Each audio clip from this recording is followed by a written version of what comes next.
ನಮ್ಮೂರಲ್ಲಿ ಹೇಗೆ ಹರಳೆಣ್ಣೆ ಮಾಡಿದ್ವಿ ಅಂತ ನೋಡಿ.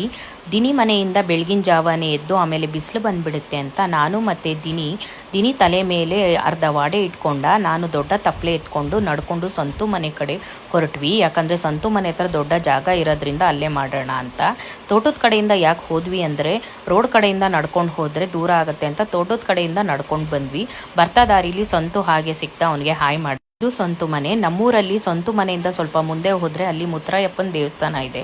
ಅದ್ರ ಹಿಂದೆಗಡೆ ದೊಡ್ಡ ಜಾಗ ಇದೆ. ಅಲ್ಲಿ ಬಿಸಿಲು ಜಾಸ್ತಿ ಇರಲ್ಲ, ನೆರಳಿರುತ್ತೆ ಅಂತ ನಾನು ಮತ್ತೆ ದಿನಿ ಅಲ್ಲೇ ಹರಳೆಣ್ಣೆ ಮಾಡೋಣ ಅಂತ ಹೋದ್ವಿ. ದಿನಿ ಅಲ್ಲೇ ಇದ್ದ ಕಲ್ಲುಗಳನ್ನ ತಗೊಂಡು 2 ಒಲೆ ಮಾಡ್ದ. ಒಂದು ನೀರನ್ನು ಕಾಯಿಸೋದಕ್ಕೆ, ಇನ್ನೊಂದು ಹರಳನ್ನು ಉರಿಯೋದಕ್ಕೆ. ಟೋಟಲ್ 25 ಸೇರು ಹಳ್ಳಿಗೆ 5 ಬಿನ್ಗೆ ನೀರು ಬೇಕು. ಅದರಲ್ಲಿ 4 ಬಿನ್ಗೆ ನೀರನ್ನ ತೊಗೊಂಡೋಗಿ ನಾನು ತಪ್ಪಲೆ ಒಳಗಡೆ ಹುಯ್ದೆ. ಅಲ್ಲೇ ಸಂತು ಮನೆ ಹತ್ರ ಇದ್ದ ಹಳ್ಳಿನ ಚೀಲನ ದಿನಿ ತೊಗೊಂಡು ಬಂದ. 4 ಬಿನ್ಗೆ ನೀರು ತಪ್ಪಲೆಗೆ ಹುಯ್ದು ಹಾಗೆ 1 ಬಿನ್ಗೆನ ನಾನು ಹಾಗೆ ಇಟ್ಟೆ.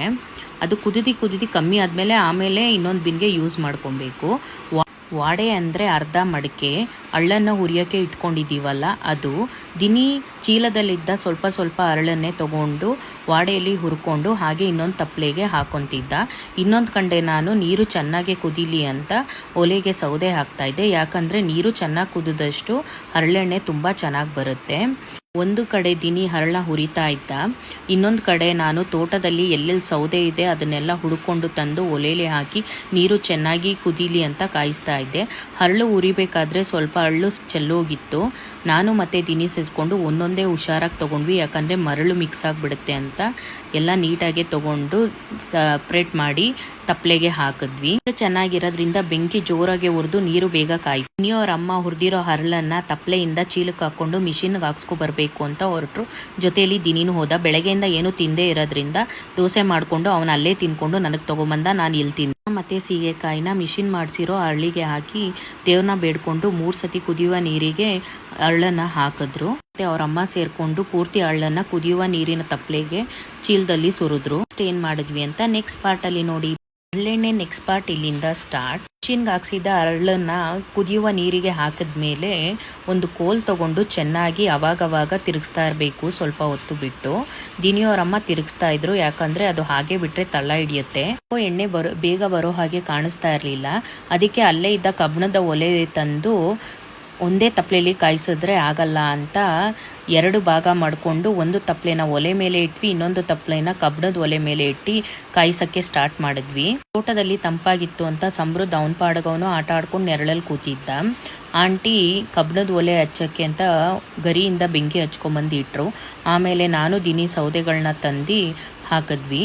ತಿರ್ಗಾ ಅದನ್ನು ಚೆನ್ನಾಗಿ ತಿರುಗ್ಸೋಕ್ಕೆ ಸ್ಟಾರ್ಟ್ ಮಾಡಿದ್ರು. ದೀಪು ಅಕ್ಕನ ಮಗಳು ರೋಹಿಣಿ ಅಂತ, ಅವಳು ನಮಗೆ ಸ್ವಲ್ಪ ಸೌದೆಗಳನ್ನ ಹುಡ್ಕೊಂಡು ತಂದು ಹೆಲ್ಪ್ ಮಾಡ್ತಾ ಇದ್ಲು. ಸಮೃದ್ಧ ಮಾತ್ರ ಸುಮ್ಮನೆ ಕೂತ್ಕೊಂಡಿದ್ದ. ಕಡೆಯೇನು ಹಳ್ಳು ಕುದೀತಾ ಇತ್ತು. ತಿರುಗಿಸಿ ನನ್ನ ಕೈ ಹೇಗಾಗಿದೆ ನೋಡಿ. ಒಂದು 3 ಅವರ್ಸ್ ಆದಮೇಲೆ ಎಣ್ಣೆ ಕಾಣಿಸ್ಕೊಳ್ಳೋಕ್ಕೆ ಸ್ಟಾರ್ಟ್ ಆಯಿತು. ನೀರೆಲ್ಲ ಸಪ್ರೇಟಾಗಿ ಎಣ್ಣೆ ಮೇಲೆ ತೇಲೋ ಥರ ಕಾಣಿಸ್ಕೊತಾ ಇತ್ತು. ಬಿಸಿಲು ತಡ್ಕೊಳಕ್ಕಾಗದೆ ನಾನು ಮತ್ತು ದಿನಿ ನೀರು ಮತ್ತು ಸ್ಪ್ರೈಟ್ ತರಿಸ್ಕೊಂಡು ಕುಡ್ಕೊಂಡು ಎಣ್ಣೆ ಯಾವಾಗ ಬರುತ್ತೆ ಅಂತ ಕಾಯ್ಕೊಂಡು ಕೂತಿದ್ವಿ. ಅದ್ರ ಜೊತೆ ನಮ್ಮ ದಿನಿ ಕಾಮಿಡಿ.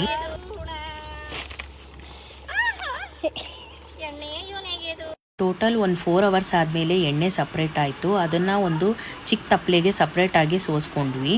ಇದು ಸಪ್ರೇಟಾಗಿ ಸೋಸ್ಕೊಂಡಿರೋ ಎಣ್ಣೆ. ಅದೇ ತಪ್ಪಲೆಗೆ 5 ಬಿನ್ಗೆ ನೀರಲ್ಲಿ 1 ಬಿನ್ಗೆ ನೀರು ಮಿಕ್ಕಿತ್ತಲ್ಲ ಅದನ್ನು ಹಾಕಿ ಚೆನ್ನಾಗಿ ಮಿಕ್ಸ್ ಮಾಡಿ ಮೇಲೆ ತೇಲ್ತಾ ಇರೋ ಎಣ್ಣೆನ ಆಂಟಿ ಸೌಟಲ್ಲಿ ಎತ್ಕೊಂಡ್ರು. ದಿನಿ ಕೈಯಲ್ಲಿ ಮೇಲ್ಮೇಲೆ ಸಪ್ರೇಟಾಗಿ ಎಣ್ಣೆನ ಎತ್ಕೊಂಡು ಇನ್ನೊಂದು ತಪ್ಪಲೆಗೆ ಹಾಕ್ತಾ ಹೋದ.